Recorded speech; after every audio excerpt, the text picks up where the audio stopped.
E uma outra coisa interessante que eu coloquei também seria as justificativas, ou seja, as indicações para você fazer o procedimento. Porque é muito importante, né, cada vez mais importante, o paciente estar ciente do que está sendo feito na boca dele.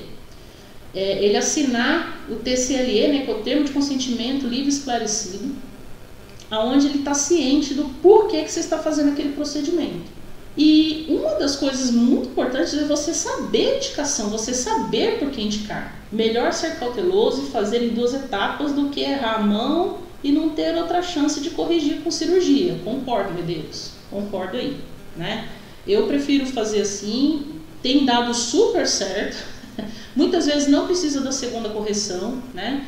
Você junta o máximo que pode para que você faça aquele estreitamento das fibras e aí você vai ver certinho aonde realmente precisa tirar. Ensinaram com a gaze. Eu sei que ensinam com a gaze. A técnica que eu vou mostrar aqui para vocês de bisturi também ensina com a gaze. Eu não faço. Estou falando a minha experiência pessoal, não faço. Eu tiro somente o excesso, eu espero a cicatrização e observo, porque, gente, precisa ter papila, entendeu? Você não precisa tirar toda a papila, você precisa ter um pouquinho ali da papila para ficar o contorno certinho do dente, né? E como é que foi? Deu tudo certo, Ana, na sua cirurgia? Conta pra nós aí. Alguns casos eles pedem para fazer antes de começar o procedimento ortodôntico e aí também é uma opção, você faz antes e aí você vai fechando, conforme você for fechando vai ter naquela remodelação. Só que se você tirou demais, não tem remodelação que vai fazer aquilo ali voltar, cara, não tem, entendeu? Quando você passa gás, você meio que, é como se você jogasse sal na terra, né? Você joga, não, cal, quando você jogasse cal na terra ali, então não dá certo. Bom, finalidades protéticas, como eu acabei de dizer, né? Inclusive nem sempre é só o freio labial, as bridas também às vezes são necessárias você remover algumas bridas muito baixas, né? Então, às vezes você está lá com um paciente que vive deslocando a prótese, você está com uma dificuldade danada com aquela prótese sentar na boca. Pega o paciente, põe a prótese dele, pede para ele declutir para a prótese pegar pressão, pega o lado dele vigorosamente e puxa para frente, vê se de repente o freio não está incomodando ali na região da prótese. Às vezes um ajuste na prótese resolve, mas quando a inserção do freio é muito baixa, não tem jeito, gente, o negócio é remoção cirúrgica, tá? Senão aquela prótese não vai pegar pressão. Mas você avisa o seu paciente que vai fazer em 2 etapas?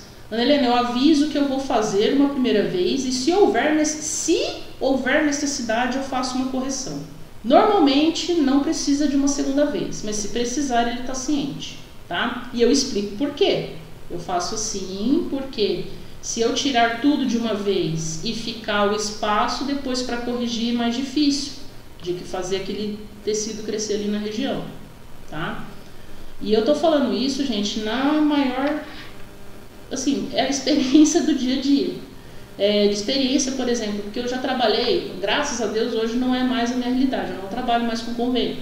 Mas eu fazia o tratamento ortodôntico pelo convênio e o paciente ia fazer a cirurgia de frenectomia de repente em outro lugar, com indicação. Quando voltava daquele jeito. O cara só faltou raspar o osso ali para não crescer mais as fibras ali na região. E às vezes o formato do dente do paciente também não era satisfatório, não era favorável.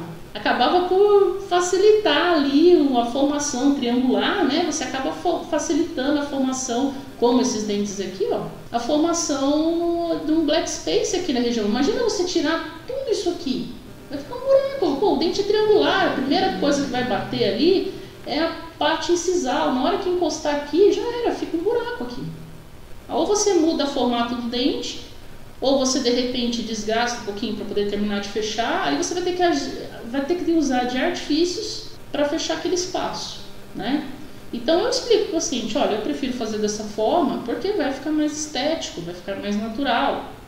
Talvez precise de uma segunda correção, mas é só se precisar. E fica escrito, inclusive, dentro do TCLE, do termo de consentimento livre esclarecido, tá? Finalidade periodontal, né, dificuldade de escovação, facilidade de acúmulo de alimentos na área cervical dos dentes, como aqui a gente está vendo, né? O que acontece muitas vezes, eu não sei se vocês já pegaram um caso assim, vocês já devem ter pego aquele paciente que tentou resolver o problema do diastema na marra. Como é que se resolve o diastema anterior na marra? Você tá com um monte de resina aqui, né?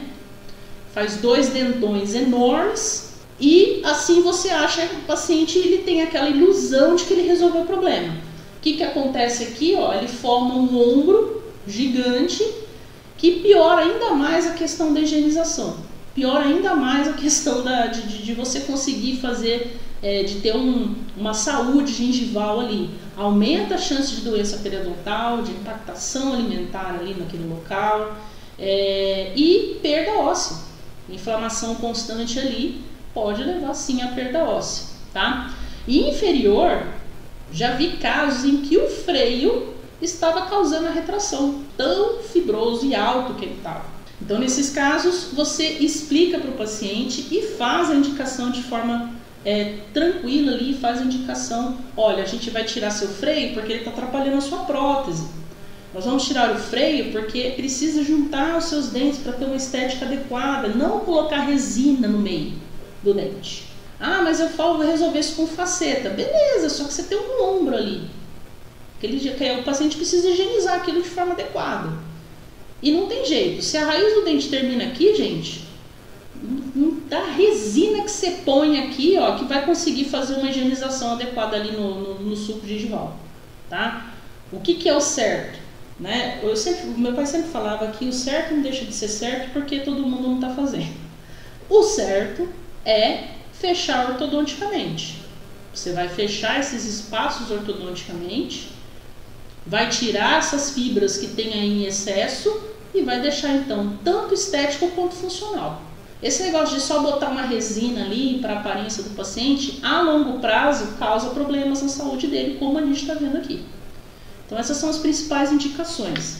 Bom, agora vocês já sabem o que é o procedimento, quais são as principais indicações, o que está faltando? A gente classificar. Então agora a gente vai ver sobre algumas classificações, inclusive que a gente utiliza na ortodontia, algumas, né? Para ter uma ideia daqueles freios que vão ter um pouco mais de dificuldade ou um pouco menos de dificuldade para você fazer a remoção.